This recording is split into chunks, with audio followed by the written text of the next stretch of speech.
各位姊妹，今日咧係第498條，問嘅就係邊啲調節生育嘅方法係唔道德嘅呢？咁簡單嚟講咧，呢啲調節生育嘅方法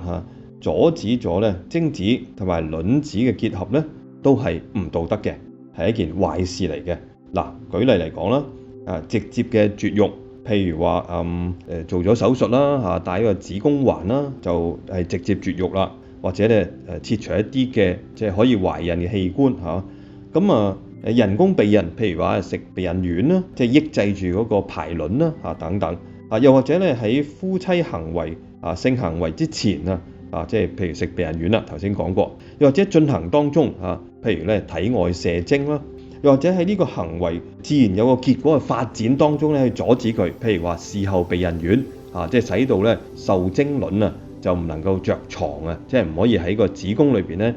有一個地方可以即係好好咁樣發展吸收呢個營養，係咪？呢啲咧都係阻止咗精子卵子嘅結合，阻止呢個生育嘅行為。咁點解係即係唔道德嘅咧？因為咧一方面即係夫妻嘅行為咧表達出嗰種嘅完全嘅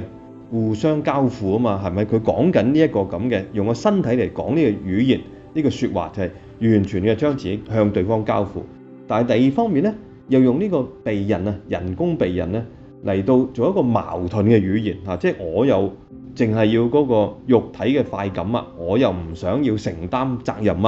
於是咧就向嗰個生命傳遞咧係唔開放於是咧就唔去表達一種完全交付即係有一個嘅界限喺度有個限制喺度，就唔係完全交付咯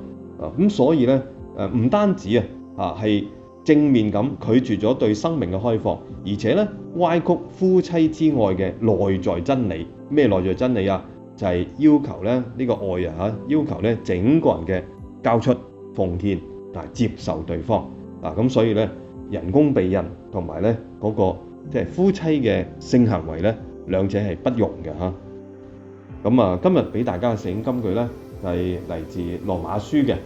隨肉性的切望導入死亡，隨聖神的切望導入生命與平安。羅馬書嘅8章6節。